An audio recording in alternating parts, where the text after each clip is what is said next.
Hi everyone, I'm Isabel from Tapas, and today we have a special treat for all of you, the beginning after the end fans out there. Joining us is none other than the brilliant creator and author of the series, TurtleMe. We're going to dive deep into the world of Arthur and his friends, uncover TurtleMe's creative process, and of course, get answers to all your burning questions. You've sent them in, we've got them lined up. Ready to jump into this adventure? Let's get started. Welcome, TurtleMe. Thank you so much for joining us today. How are you doing? Good. Thank you for having me. I'm super excited you're here. The fans are very enthusiastic. We have lots of great questions, and I'm very excited to go through them. I hope we get through as many as possible. If we don't get to your question specifically, I'm very sorry. We tried to pick a good amount that go over as much as possible. With the recent announcement of the Tbate anime, congratulations. We have a lot of questions regarding that said anime. Question 1, how long have you been working in the shadows with Crunchyroll on this anime? And I'm going to connect it with another question. What was the process behind the anime production? How did you choose Studio ACAT? And how much are you working together with the team behind the anime? For the first part of the question, I have been working in the shadows like a ninja for the better part of a year, I would say. I received the confirmation from Crunchyroll that we are greenlit to start the anime production and we have a studio on board. So yeah, it's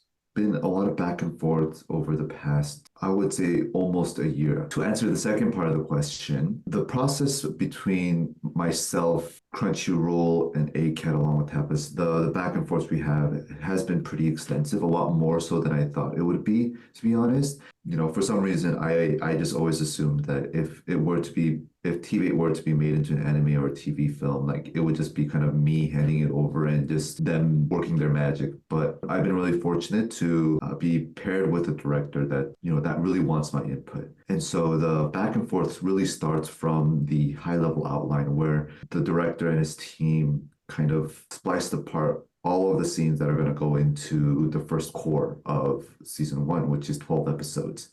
And making sure that we follow the story beats and all the character arcs, we were given that, and I would write my notes on it. You know, I've given like pages and pages of extensive feedback, and not because it's what the director and the team is doing is wrong per se, but just to add more context, add my thought process into why I made certain decisions. And so they have as much knowledge to work with. And so once that feedback has been sent back to Studio ACAT, they would revise the outline first, and then they would kind of send that back to my team. And we would have this back and forth until we finalize the outline. And then we go into the scripts where they would send us actual scripts of each episode and it's translated into English from Japanese. So there are some nuances that may be lost in translation, but for the most part, it's been really detailed on what the director kind of envisions for each episode. There, I would also give my input, give my feedback, and he and I would have a back and forth on what new things we might want to add, what things we kind of need to skim over that's more detailed in maybe the novel or the comic, just due to the difference in media format. Yeah, that's how we get a finalized script. And from there on, that's when I'm a bit more hands off. You know, I'm no animation expert, so I'll leave that in the good hands of Studio ACAT. That's really good to hear that you're taking part in the process a lot. I think that's always good for the end product. We had a lot of questions about Studio ACAT. So the next question I'm going to ask is, Sir, I want to ask you, why did you choose Studio ACAT for the anime and not some big studios? When Crunchyroll first came to me with the suggestion of hiring Studio ACAT, they prefaced it by saying how the director had already read and had a great vision for The Beginning After the End.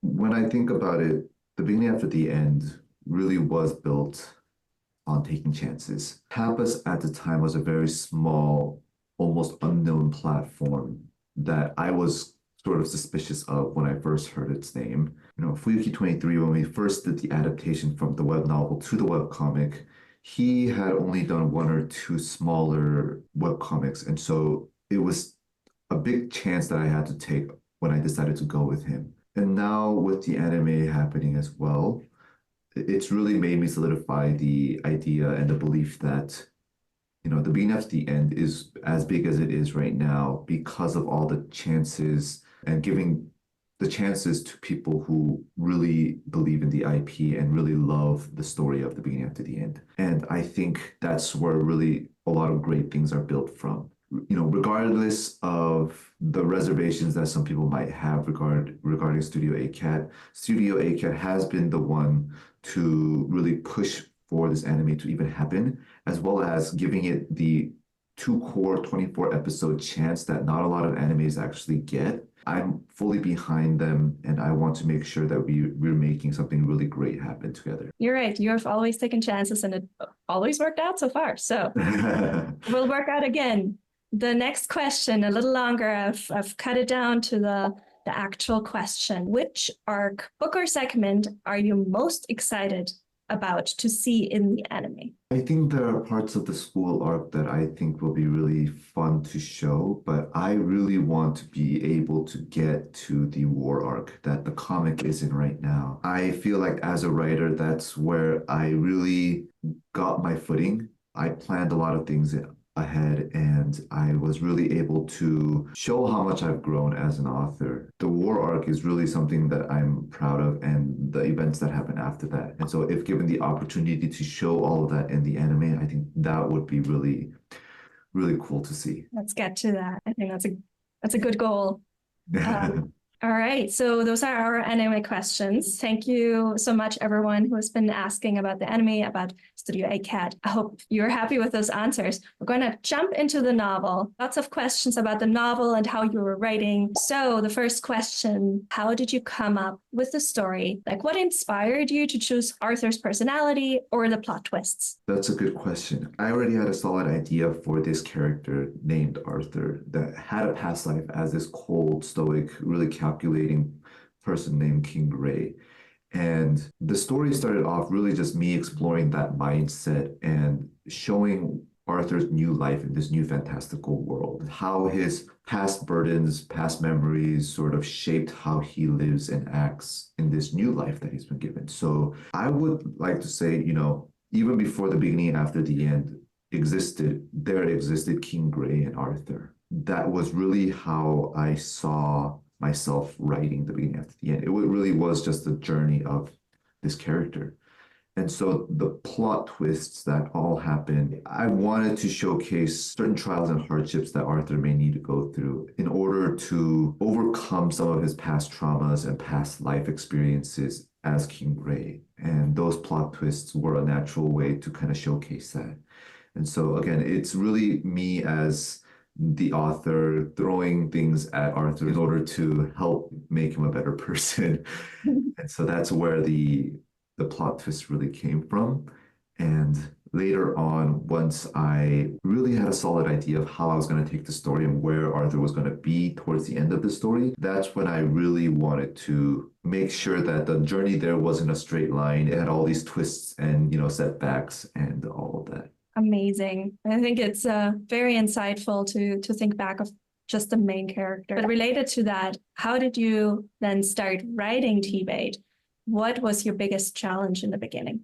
I began writing Tbate, and I've said this in a couple of interviews, but it really was a sort of stress relief for me. I had just graduated college not too long ago, and, I found a job in finance that was very stable, every parent's dream. But I found it lacking in a way where I grew up reading so much and having all these fantastical ideas that's where my mind kept shifting to. And so after I would finish my job, I would spend time at a cafe just reading at that point. I wanted to just be in a new environment and just sit down and read over a cup of coffee. At one point, that sort of transitioned into, hey, I kind of want to try writing. When I first started writing at that Starbucks, it really was just as a way to, just try it out. I thought really not much of it. Again, I've been playing with the idea of this character Arthur in this world, even during work, before I slept and stuff like that. So,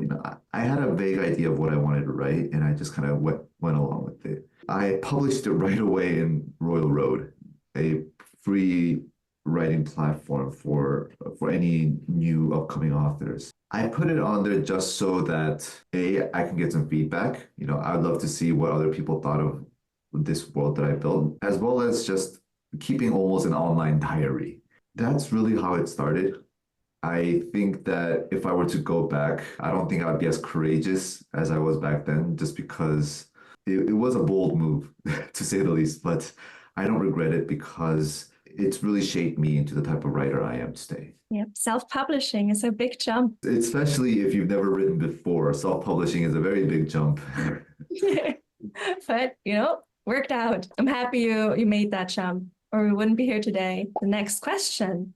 Could you show us behind the scenes how the art and writing for the novel are made? When I first started writing, I wrote after I finished work, my day-to-day job. So I wrote later into the night. But after I made writing my full-time career, I wanted to have a set schedule in order to sort of trick my brain and make sure my brain was in the right mindset at different times of the day. I start off my day actually making sure that the first thing I do is always write. I'm always tempted to open up my emails, to read some comments, or just to go on social media. But I make sure that creative juice that I always have in the morning is spent only on writing and just story crafting in general. My editors, my teammates know that that's when I'm focusing on writing. And then after about lunch, that's when I, take all my meetings, respond to all my emails, so on and so forth.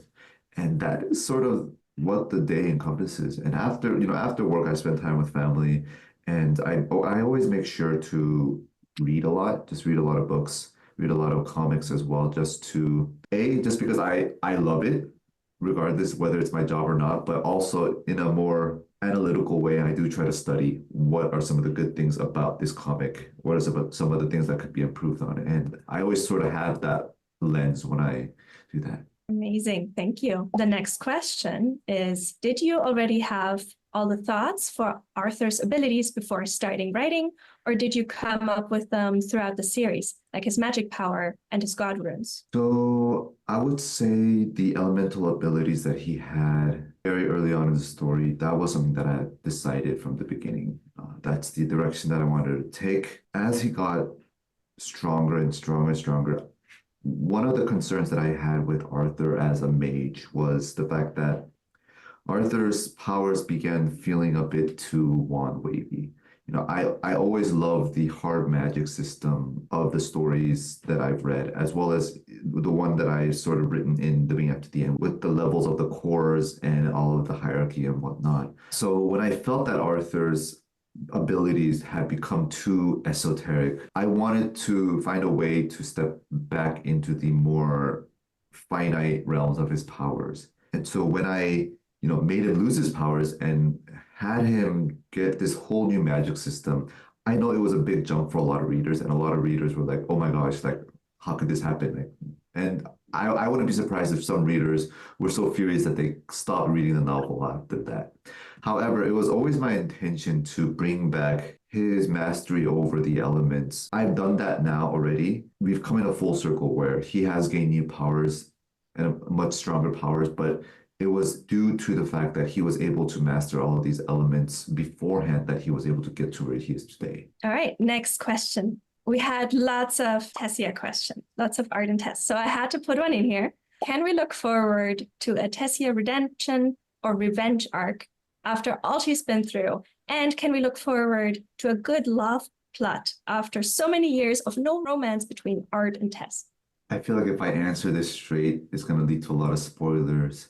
So I will say that I agree that Tessia has obviously been through a lot. I wanted to do that in order to make sure that she grew alongside Arthur, albeit in a different way. For the first part of the question, I can answer confidently. There will be more focus on Tessia and how she has grown throughout this. I always make sure to try and balance the story because of how many characters, how big the cast of the beginning after the end is.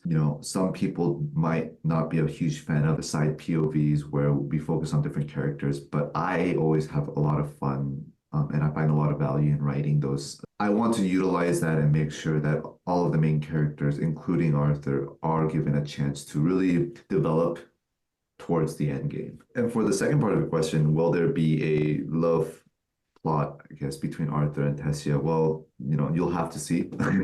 But I hope that, the beginning of book 12 has been an indicator of what the direction I want to take in terms of the romance. All right, so we have to wait and see. Related to that, maybe it's already a character that we've mentioned, but which character have you enjoyed developing the most so far, and what made them special to you? There are a couple, but one thing that was fun for me was developing the personality and character of Byron. One of the Lances alongside Arthur. He and Byron, safe to say, did not have a great relationship at the start. Arthur had just killed Byron's brother, and Byron wanted to kill Arthur. So, that's how their relationship started off. However, right now, they are in a position where they do have mutual respect for each other. They're not best friends, they're not holding hands, but they know the value and importance that each other they bring to the continent. When developing Byron, I did a lot of it in the background.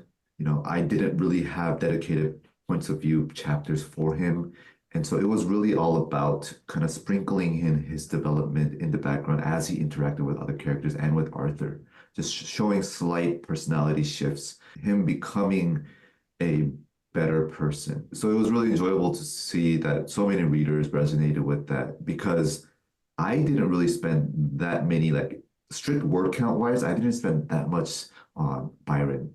But I felt like it was a good way to really develop his character. But I would say Virion was another character that I enjoyed, again, because he had so many hardships in his life, really trying to get into that mindset of how that shaped him into who he is today was a real challenge, but very rewarding when we see so many readers empathizing with Virion. Like, hey, give him a break. He deserves better. Even if Arthur doesn't get a happy ending, we need Virion to get a happy ending. As hard as it was for Virion's life, I always made sure to include moments where he was rewarded for all of his dedication and his hard work into this country and this continent. So that's another character that I really enjoyed writing. Awesome. The next question, please, we need to know, why do you hate the elves, TurtleMe? As hard as it may be for some of you to believe, I do not hate the elves. In fact, I would say elves are one of my favorite races.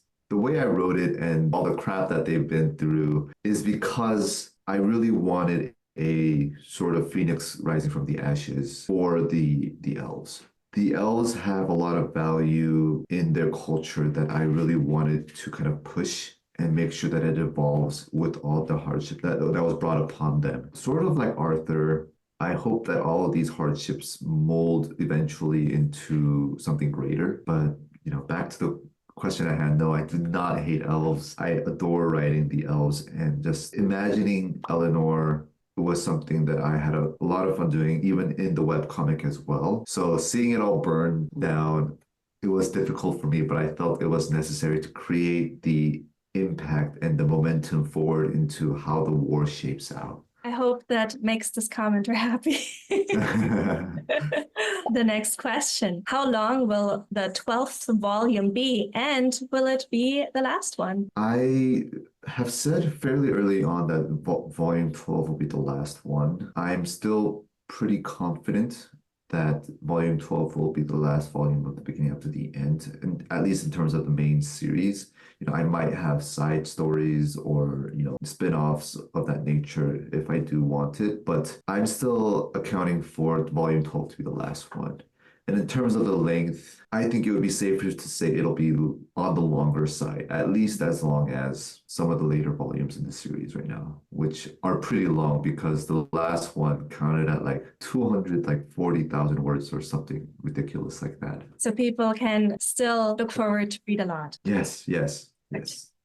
Good. Well, related to that, what are your plans after finishing the novel? After finishing the novel, I still have the comic and now the anime as well. So I don't think I'll be able to just dust off the beginning after the end. It'll always be a part of my life because the comic will take so much longer and so will the anime, assuming that, fans continue to want it, right? That'll keep me busy. But Alongside that, one thing that I really enjoyed about the beginning up to the end was crafting the world and the magic. And so that is something that I always want to keep doing. And it's something that always sort of comes to me at the weirdest moments, whether I'm taking a shower or whether I'm trying to fall asleep or whether I'm, on a road trip. These are the thoughts of a new world, of this new magic. That's something that I always think of. So I feel like I have a lot of ideas that I can make another story with, but the readers will have to wait and see until something formally is announced. Oh gosh. All right. Exciting. We're coming to the last question, and I very rudely took that one for myself. We have a thriving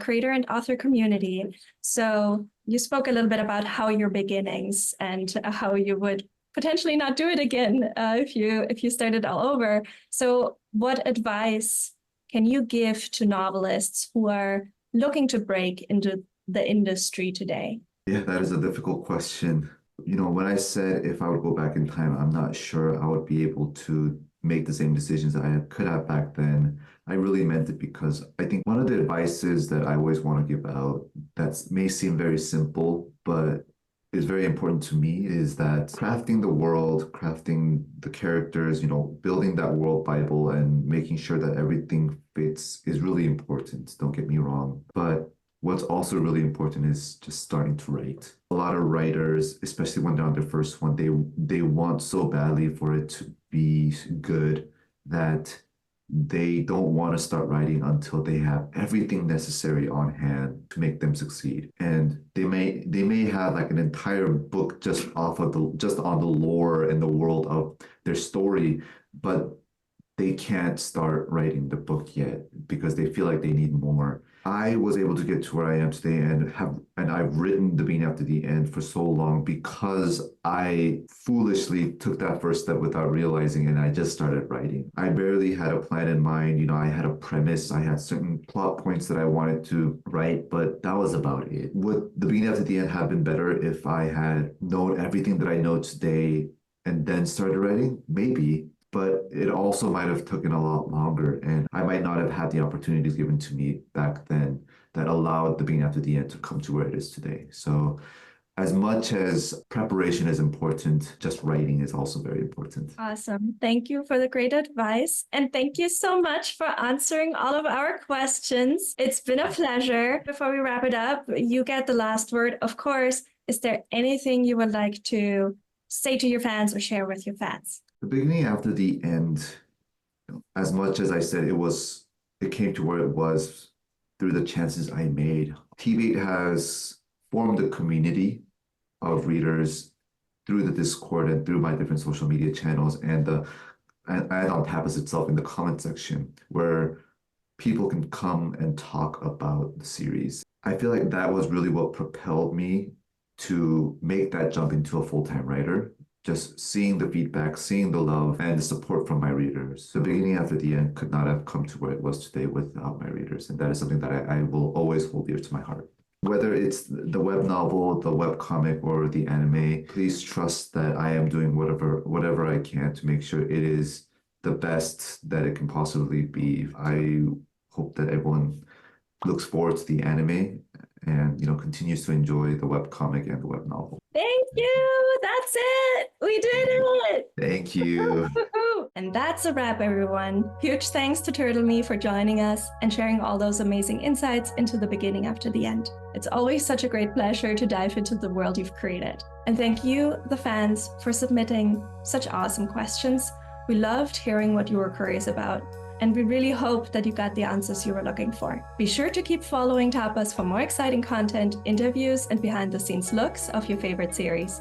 And if you haven't already, don't forget to check out the beginning after the end. You definitely don't want to miss out on the latest chapters. Until next time, happy reading, and we'll see you in the next adventure. Bye, everyone.